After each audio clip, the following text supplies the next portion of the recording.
Hi, everyone.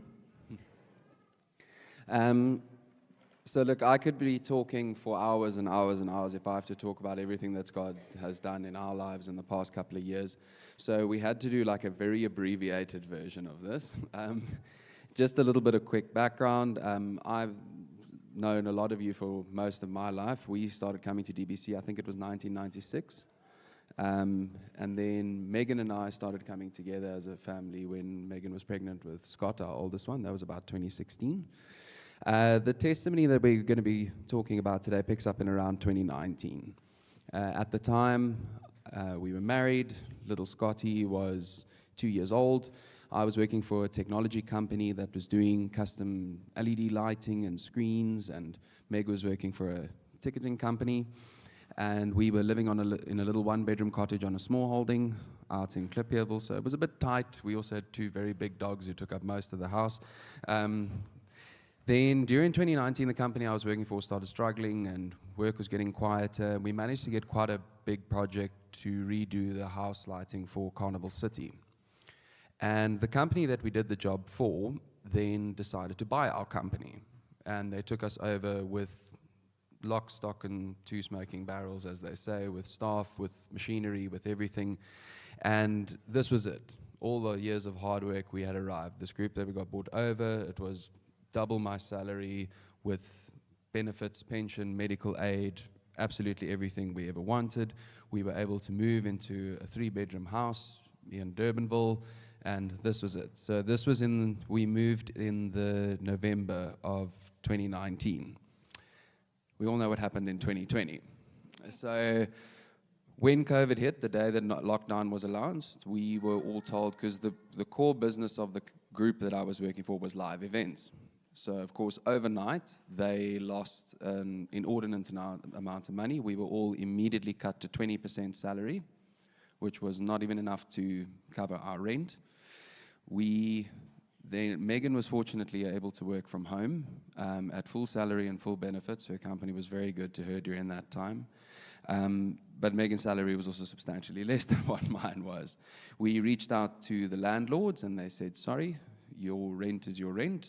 Figure it out, you need to pay. And we were now in the middle. We said, well, look, can we cancel our lease agreement? They said, you can, but you're going to then owe 75% of your full year's lease agreement as a penalty. So we were stuck. We couldn't go anywhere. We had to pay a rent that we couldn't afford. So our family closed in around us. They helped us financially. The church family closed in around us with everything from meals to financial aid to just to get by every single day. And I mean, we had days where, okay, I'll get to that just now. But anyway, we then was trying to come up with ideas, and Meghan's quite a good baker. So Meghan said, well, look, we've got some ingredients in the cupboard. I'm going to bake some stuff, and we'll try and sell it and, for a little bit of extra money. And that's how Tiny Bites was born. So Tiny, a lot of you are looking at me because I know that you all had cookies and stuff from us. So we did everything from cookies and all kinds of different things, and it just took off like a rocket ship. It was this tiny little business. We eventually had to get, there's a long story behind that as well, but we eventually had to get to a point where we had to group our delivery days to areas because it was just getting too hectic to keep up. Then also at the beginning of that year, and part of us moving to the new house is that we decided we're going to start trying for a second baby. But obviously with COVID and everything, wasn't a good time for it. So we prayed about it a lot and prayed about it, and we said, look, we're not going to try, but we're not going to stop trying, and we'll just leave it. A month later, Meghan was pregnant. So we're like, okay, well, clearly this is God's will now. So in the middle of COVID, I'm basically without a job. Meghan's pregnant, and we're like, okay, God, you lead, and we will see where this goes. And we had some scary times. We had days where we'd stand in front of the fridge. There's no food, nothing. We have no ingredients to even bake and try and run a special or something like that. And every single time, without fail, it was either someone rocking up, hey, do you guys eat lasagna? Here's a lasagna. Or it was a random order of a customer that was a regular who paid up front, and it was enough money to get some food for us, enough money to buy ingredients and get the ball rolling again, put a little bit of petrol in the car, and on we went again. So now with my work, we will go to April. So we, as a company, decided we're going to design an automated sanitizer that worked on sensors and clock in and clock out, and we did this and designed it, so this was now we're going to go back to work. Went back to work in the May. We managed to get a license as a essential provider because of the sanitizing station. Wasn't long, and then the retrenchment started.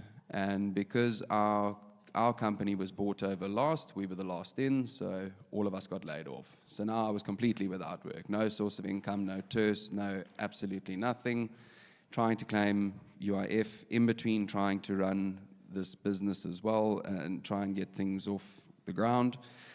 Then in September, we went for Meghan's first scan for Thomas, but Meghan had not been feeling well. She'd been actually losing weight instead of gaining weight during the pregnancy. And the doctor basically took one look at her and hospitalized her. We won't go into the whole story, but Meghan was in hospital for 8 days where they couldn't figure out what was wrong with her because she was pregnant. They couldn't do the usual scans. They couldn't give her the normal medicines. There was nothing they could do until it took them, of those 8 days, it took them about 6 of those 8 days, all the while Meghan getting weaker and weaker, absolutely terrified about the pregnancy. The doctor actually eventually came to us and said, there's nothing I can do for a baby that's this big. I can look after you, though. And then fortunately, it was shortly after that that they figured out what was wrong and they were able to sort Meghan out and bring her home. But now in this period, we had this little business that was paying the bills and everything. And me, I am not a baker. So I was the guy driving around and getting stuff. And so I had to literally sit with Meghan lying on the couch, barely able to get up and down, and say, no, do that, and then bring a pot. Does that look right? Or, does this look okay? Or no, less of that, more of that. And so we had to keep the business running. And then eventually we managed to get, now all the while I'm sending CVs every single day for anywhere between 4 to 8 hours a day. I did not get one single response. Not an interview, not a phone call, not an email to say, sorry, you weren't successful, absolutely nothing. I was sending for any job I could think of just to try and, make some extra money.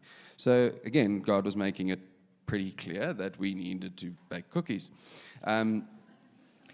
Then, towards the end, just before the retrenchment started, so it was, I think, around August, we got a notification from our landlord. And they said, but now things were looking up at work. This is now, again, before the retrenchment. So we said, okay, look, well, let's renew our lease. Things are going to come right. So again, renewed the lease and literally end of that month got retrenched. So now, again, stuck for another year with no income. So we said, look, the world is opening up again. Everything's coming right. I'm sure jobs will come available. Well, so then we now get through to March 2021. So now Meghan's due in a couple of weeks' time.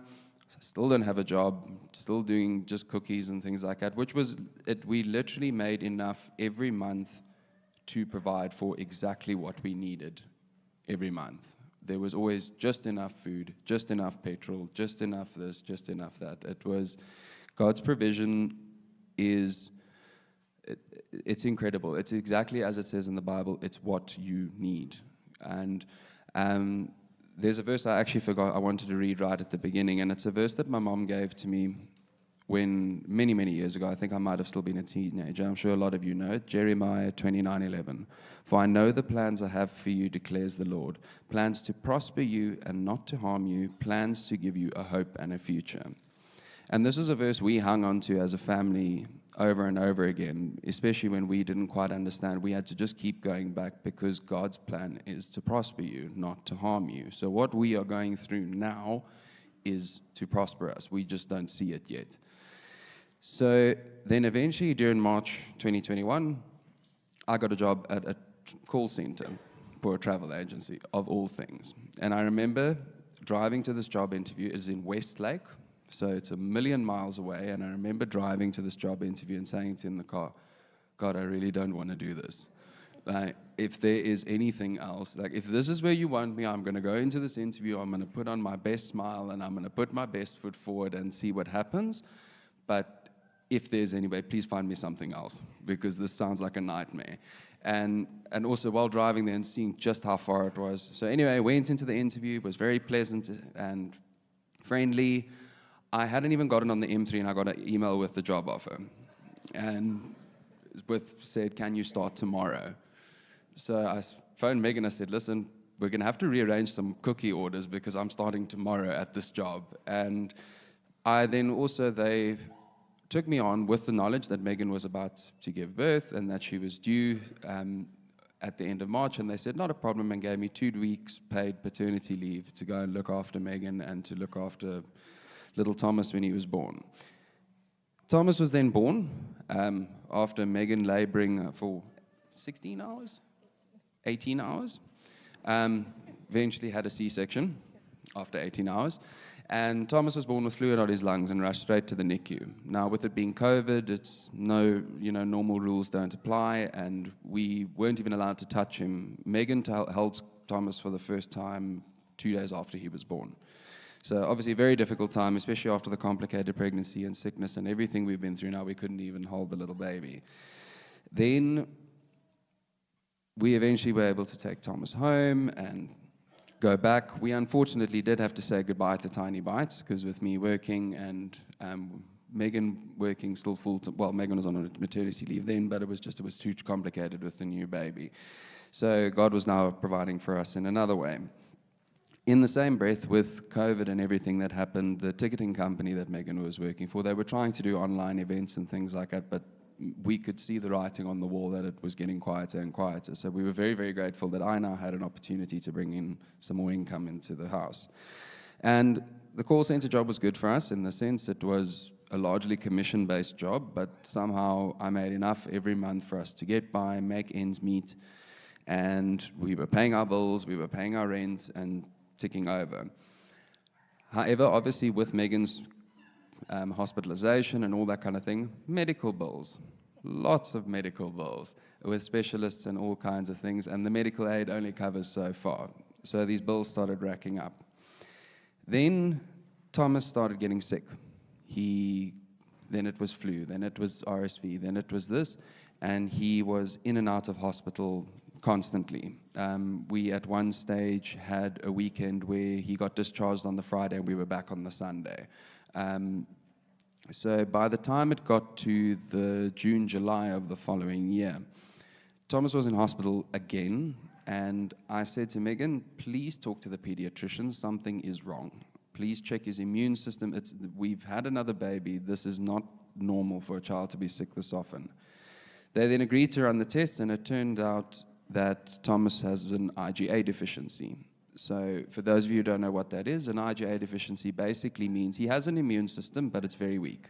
So his immune markers are way down. So where a normal child will get flu or whatever the case may be, and you can treat it with the basics at home, Thomas ends up in hospital. He'll go from 0 to not able to breathe properly and everything in less than 24 hours. So again, in and out of hospital. To give you an idea, in 2022, we had 14 hospital stays.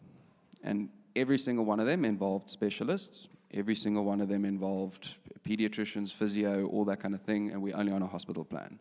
So every single time he came out, the medical bills went up again. So it was literally 1 step forward, 2 steps back. And so it just got worse and worse. So just going back to the December of 2021, so we basically then we had to make the very, very tough decision that we're not going to be able to keep the house anymore. It's things are not looking better the way we are. This is obviously where God, because in between I was still sending out CVs, looking for other work, absolutely nothing. No responses, nothing.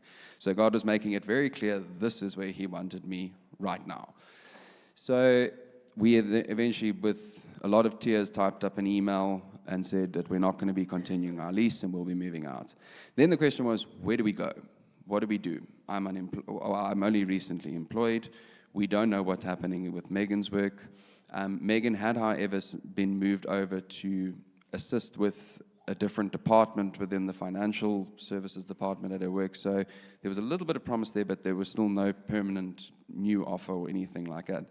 And we also said that anywhere I go, we need to earn more money because we are paying rent, and we need to pay doctors back, because now these doctor bills are getting higher and higher and higher and higher to an inordinate amount of money, and there's just no way of paying it back unless we choose not to eat.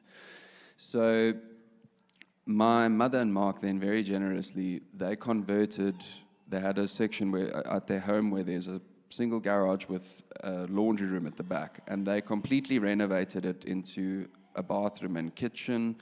And we then took the garage portion and put up a partition so that Meghan and I could be on the one side and the two boys could be on the other side. So all four of us into a single garage with a little kitchenette on the side, and we could move in there, and it was a place to go where we could get back on our feet. So again, still with the job I was working and the amount of medical bills we were paying just about the value of my salary every month in medical bills, just to keep the doctors and the debt collectors and the lawyers and everybody, because now the doctors were starting to hand us over to lawyers as well, to get the money back. Then finally in November 2022, I got the opportunity to start the job I'm working now, and much better position, closer to home, and we could finally get back on our feet. And this is where things started taking a turning point for us. And Meghan then, during the course of 2023, also got the opportunity to move to a better position where, the better salary, better benefits, better time, and we slowly got back. And at the end of 2023, November, we paid our last bill, and we were debt-free. We did not owe a single penny to anybody, no credit card, no car allowance, no doctor's bill, no anything. And we then got the opportunity to move to where we are now, in a little complex full of children. The kids all ride their bikes in the streets, and we've got a little house, and we were able to buy a new car, because our other little yellow car, which served us very well, but at 250,000 kilometers it was time. And we, all the way through, just had to keep reminding ourselves, the plans are to prosper you and not to harm you. And there were many times where we didn't understand. We're like, how is this happening? How is this again? It just, none of it made sense. But at the same time, God kept us faithful. He kept us together. He strengthened our marriage and didn't harm it. And there were many times where we just didn't know. None of it made sense. And the reason we really wanted to share this testimony with everybody today is because this is not about personal achievements. This is not about how great we are and how disciplined we are. And this is God's provision every step of the way. And when I tell you that there were days where we were like, I don't know what we're going to do. Like, there is going to be a debt collector or a sheriff or something rocking up at our doorstep and repossessing assets or something. That's literally where we were at. And then next minute, something would come through. Literally minutes later, after we'd pray, and minutes later, God would provide. And this testimony is about God being good all the time. Not some of the time, not okay, good, all the time. And I wanted to share this as well, because if you are sitting here today and you don't know Jesus, you need to know that you are not alone. You don't have to do this by yourself. You don't have to. There is a God out there who loves you, who will provide for you, and who will protect you every step of the way. And just to reiterate that verse again, for I know the plans I have for you, declares the Lord.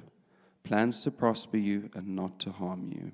Plans to give you a hope and a future.